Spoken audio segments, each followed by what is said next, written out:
Hello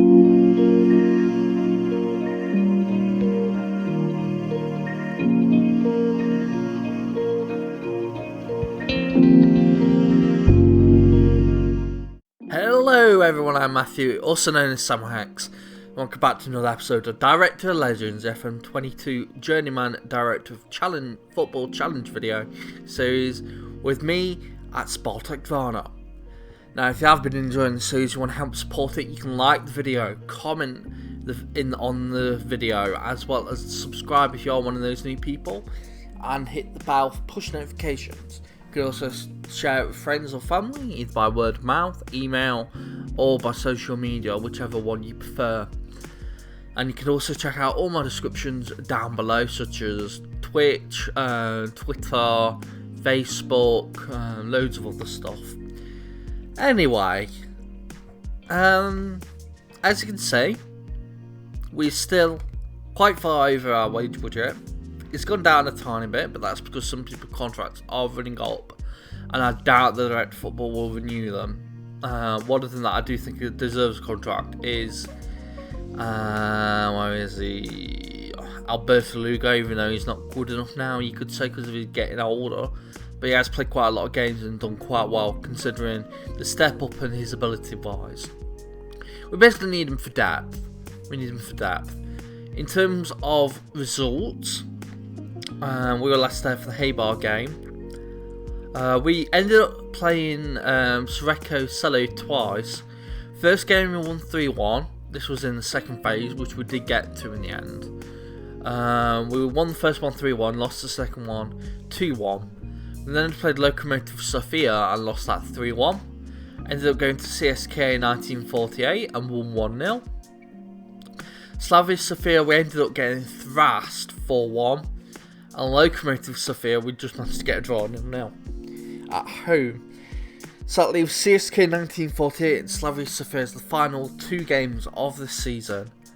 Our contract, if we can get to it, is running out in a few months' time, and I don't think we're going to renew it, I'm afraid. I'd like to stay at another. If I had it my way, and this wasn't trying to get to the Champions League trophy, I'll probably stay here another couple of seasons and then move. But considering we're trying to get as high up as we can to have a chance of winning the Champions League as soon as we can, I don't think staying at Spartak Varna is a good choice.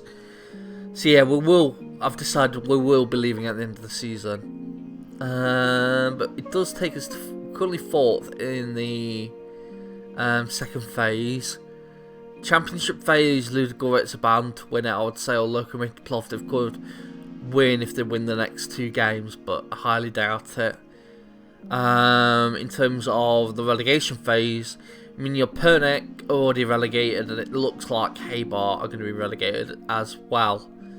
They have to win all 3 games remaining, and hope Cherno Varna lose both of their games remaining, as well as Cherno Varna could stay in the playoff relegation zone, where they might lose that and get relegated, but then they just have to win a couple of games, and Blagovorgad or have to lose. So yeah, we got a game against CSK 1948. Let's get into it, shall we? The team going in for this game is Makenzayev as the goalkeeper. We've got Bidongo, Subotic and Borisov as the defenders. Pedev and Petrovic as the wing backs. Got Nachev and Blagjevic as the midfielders, and the wingers are Mehmed and Minhoka. Minhoka's coming to the side a bit. He's played quite well recently, so I'm going to play him, even though he says he's listed because Direct Football said because the wage bills should transfer list him. I was like, well, I can't disagree because this is Direct Football Challenge video series thing. So I accepted that, and he might be going at the end of the season this summer. As much as I'd like to keep him for another season, I would guess. Kolev is the striker, even though he has not been in good form. Maybe play Okito Kanjo. I'm not sure. We'll see how it goes towards the 45th minute. with how Kolev plays. Subs is Ivanov Andreev, who's unhappy because he has concerns of being replaced for one of those signings. I don't know if I said this. He's unhappy because we signed one of the players. He was like, "Okay, you're replacing me." I was like, I don't want to ruin my relationship with him, so I ended up sending Derek to football to talk about it, and of course he does nothing, and just makes him worse. So he's currently unhappy that it's not really affecting the squad. I would say it's just bad results normally. We've got Dylan George, Banjakwe, Otiko Kanjo, Selball, and Doriev as the rest of the people on the bench. Let's get into this game. Hopefully we can finish this career with Spartak Varna well and get 2 wins on the bounce. 2 wins in a row hasn't happened in months. Literal months. So I hope we can just really show that this thing can go places with or without us, which it's most likely to be without us. But yeah, I believe it can. Blah blah blah. Let's get straight into the game. We are currently 4th in the second phase. CSK 1948 are currently in what I believe is a promotion phase. I've just scored with Mehmed. Good work by him. I think CSK 1948 are in a European place or something like that, where they battle it out with whoever finishes last in the championship group. That's how I feel, at least. I'm not exactly sure. Anyway, they've lost that spot, so it's like a bit of Sofia now. But 1-0 up, we're doing quite well so far. Mehmed misses the ball with the pass, misses the play with the pass, and now we have to defend, which we just about survive. Mackenzie have just did nothing then when that ball came up near him. But yeah, next episode will probably it'll probably be like a job hunt. Probably start as soon as our contracts run up, so we don't have like a reputation hit, which I know can happen in the game if you resign before the season ends and your contract runs up and all that stuff. As they got very close to scoring another there, we're quite lucky to be 1-0 up. Either way, I'm saying I said the wrong thing, but okay.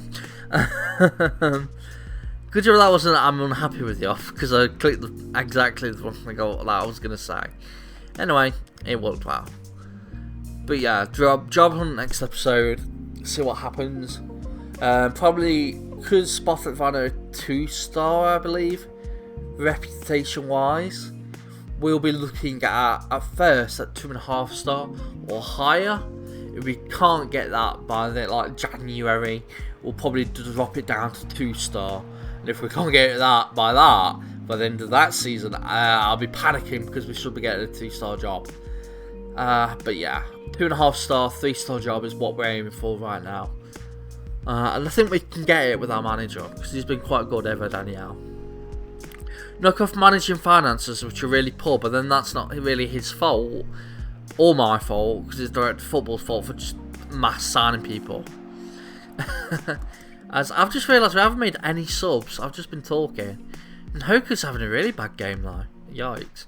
And the other judge can come in. Kolev, as we play Kanjo for the last few games. The last few minutes, and Andrea can come in even though he is unhappy.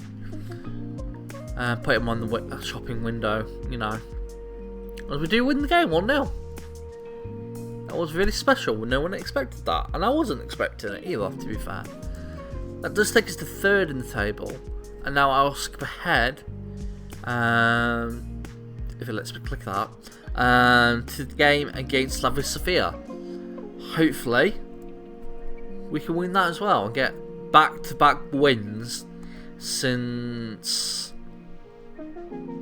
since Minio Pinnock and Sarako Cello, or, well, 3 wins in a row, since the 8th, 21st of the 8th to the 9th of the 9th. So, since last year, we haven't won 2 in a row. Hopefully that will change now. Let's skip ahead, see you in a bit. Right, we are back with the game against Slavia Sofia. Get team going in for this game is Mackenziev, Bidonga, Borisov, and Subotic as the defenders. We've got the wing backs as Alberto Lugo. Most likely playing his final game for this club. I thought I'd play him just because I'd like his contract to be renewed, but with his quality, the Director of Football we'll see that and think he doesn't deserve one, even though he's played loads of times and done quite well, considering the step up. Petrovic is left wing back. He's about the only player we've got on left wing back. For some reason, Mitev and Isov have been banned for ages now, and I think it might be a glitch. I don't know if they've been banned like 3 games in a row or something. I don't know how it works in this game, in this league. I mean, with bans, but they both got banned for yellow cards, I think, and just been banned for about 3 games in a row or something like that. So yeah, Petrovic has to play, even though he's been absolutely god-awful. We've got Kitano and Pedrosa coming in. Nachev has not been the best lately, and because of that, he's been dropped, even though he's literally our best player. Mehmed comes into the side, and stays in the side, I mean, as right winger, even though he is very tired, considering all the other players. Knock off Subotic. Okito Kanjo comes in as left winger. We've got Kolev as the striker still. That leaves Ivanov, Penev, Doryav, Banjakri, Serbal, Nachev and Blagojevic as subs. Hopefully we can get back-to-back wins. Like I said, it hasn't happened since, well, last year. Hopefully we can do this. I don't know why the system manager's not saying anything. Go out there and enjoy yourselves, I guess. I trust you. I trust you. I trust you. Okay, most people are motivated, which is good to see. And now we can get into the game and hopefully win it. I'll straight off the bat do some encouragement. Everyone is fired up. Slavia Sofia are really not playing as good as we are currently, even though they're only a point behind, but they were at 1 point first, and I think they've lost like loads of games in a row. Saying this, they'll score right here with Minchev. Yep. Offside? No. Good free kick by Slavia Sofia. And yeah, they score. I told you it would happen, and I've noted Mehmed is injured, hampered by injury. I have to take him off that. Selbol just missed out on the chance of playing in the first team by selection advice. I may as well play him there. Come on, encourage. Everyone's motivated. Well, everyone but Okito Kanjo. Well, I struggle saying his name, so I'll be glad to leave when he so I don't have to talk about him again, because I'm just so hard to pronounce. Like, you'd expect it to be more the Bulgarian names or Serbian, because we've got a few Serbian players on our team. But for whatever reason, I'm able to pronounce them quite easily, I find. And it's the struggle of pronouncing other names, like the foreigners on the team. And it's just so weird. As we've got to defend here. We're getting choppy frames again, I just don't know why we get them. We didn't get him at all last year, as Zonic very nearly scores, or Zoric, I think, very nearly scores. As I will take off Kolev, but actually no, Aki Kanjo's having a worse game, so I put Banjqui, who also just about missed out on the first team, as the left winger. I've got a chance here with Banjqui. Takes a free kick, just wide. Very good chance, an opportunity to have equalised that, but we didn't do it. As I'll take off Kitano and put Nachev in. See how that goes. Come on, team. Kolev gets tackled and loses the ball, but Nachev does pick it up. Bedunga. Alberto going back to Dachev. They've got an injured player. That's very controversial. That is super controversial. That goal is the most controversial goal I've ever seen. They had Kirchev injured down on the floor. Because of that, Banchkri and Kolev had loads of space and just scored. I'd be very unhappy if I was the Slavia Sofia manager. It wasn't offside. Petrovic was offside, but Banchkri wasn't. So it's all fair, but controversial considering they had an injured player and we didn't kick it out, which would most likely happen in a real life game. At least I'd tell the team to if I was the manager, because I'm sportsmanlike like that. I could get a natural winner here. Subotic gives it to Banchkri.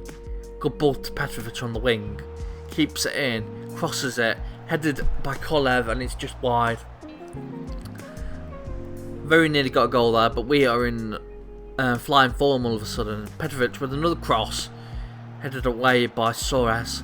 Bertoliga does pick it up, gives it to Nachev, to Pedrosa, gives it to Banchkri. Petrovic now on the ball. And Banchkri. Nachev can shoot and he scores. And it's us 2-1 up now. And we're getting the first back-to-back wins in ages, it looks like. 85th minute. Hopefully that seals it. Hopefully. But now we've got to defend this corner. Oh my god. Possible penalty incident. They're looking at it, VAR. And they've awarded it. Makrilos to equalise in the 8th minute. Yeah, no chance. Probably deserved considering we scored controversially, they've scored controversially, so all fair, 2-2. It would have been 1-1 anyway if both goals hadn't been allowed. So all fair, I would say. I'm happy with the team how they played though. I should have said instead of you're lucky, I'm happy, but I didn't. So Marion Romans had just got a tight calf. She's not a long-term injury for the next manager. We do get back-to-back wins since September and August. But what we do is get 3 games unbeaten, which is a good result considering we've been very poor recently. Yeah, this will be the final episode with Spartak Varna. We've finished 4th in the second phase. So overall, I don't know where that places us. Let's say 1, 5, 6, what? 6, 10th. Overall, we finished 10th, which is very good. It's where we literally finished, I think. So very good. Haybar and Minyon Pernik both go down. Both promoted sides go down. Ludogorets, Razgrad do win the league for like the major, like over 10th time in a row. And yeah, a good end to the season, I'd say, considering we struggled in the later and middle portions. We do finish 4th. Will we now see an end of season review? Because I would like to do it, considering the next episode will just literally without club. So let's skip ahead and see if we do have a season review. Come on, show it me, please. There we go. End of season review. We've got all these players signing in. Probably unhappy with Pedrosa because the fee's not a very good value. Everyone else they're quite happy with. Transfers out. Very unhappy with most of them. Loans out. Again, not happy with any of them, but that's not my fault. That's the director of football. The expectation was to avoid finishing bottom of the league, and they're pleased that we finished mid-table. We're getting nearly 2,000 average home attendance, which is quite high, considering some of the other teams were getting like only 900 when they were playing us. We were getting like nearly 2,000 every single game at home, which is very good. As you can see, we started off really well. Some draws, but most wins. And then just round about here, we just started losing. Got some wins and draws in between. And only come back into form towards the end of the season with our final 3 games of the season. Kupna, Bulgaria, we were knocked out in the second round with Minjal Pernik on penalties, if I remember correctly. And they're probably pleased with that. Biggest win was a 5-1 win against Slavia Sofia. Match to remember was to draw against Spartak Plovdiv. And the goal of the season was Pan Kolev's goal against Sarajevo Selo. I don't remember that goal. I don't think we can view it either, unfortunately. We're still the same current reputation. Sponsorship, we got over 100,000 more. Broadcast revenue, quite a lot more. Quadruple almost of the corporate and hospitality. 0 competition prize money. And we got oh, my voice went then. We got about triple matchday commercial income. Load of merchandise. 645 shirts sold, with Nechev being the most sold. Then Okur, Kanji, George, Banqui and Penev. I expected that. This is the best team all together. So it's Mackenziev, Borisov, Penev, Subotic, Usuf, Mitev, Nachev, those are Mehmed, George and Kolev. Fans player of the season was Penev. He was literally our best player, so I can see that. Young player of the season was Borisov. I can see that as well. Kolev got 1 goal of the season, of course. Top goal scorer was Kolev. Most assists was Nachev. Most player of the match awards was Nachev. Highest average rating was Penev. Most passes completed per 90 minutes was Bedunga. Competition awards, we got none. I got no awards. Record breakers, most goals by player in a match was Doria with 3. Most goals by player in a league match was also Doria with 3. Mackenzie got the most clean sheets. I nearly said a really bad word then by accident. Midter got most worst discipline. Mostly goals by player was Kolev with 30, so he's now our top goal scorer, I'd guess. Oldest player was Minhoka at 35 years old. Transfer fee paid highest was Minhoka with £3,000, and oldest goal scorer was also Minhoka at 34. So Minhoka's really broken the records. But yeah, we're expecting. Let's see what they expected. They're expecting to avoid finish bottom of the league again. I'll just accept that. I'll do that in the background. But yeah, a nice end to the season, I would say, considering where it was going towards the middle part. Next episode will be us without a club. We'll be looking for one on whenever my contract runs out with Spartak Varna. So, I've been Matthew Orson and SamuraiHex. If you have been enjoying this video, please give it a like. Subscribe as well for more FM22 content. Hit the bell for push notifications. Comment on the video as well. It does help with the algorithm. And you can also share it with friends or family either by word of mouth, email, or any of your preferred social medias. Anyway, I'll see you all next time. Hex signing out. Bye everybody.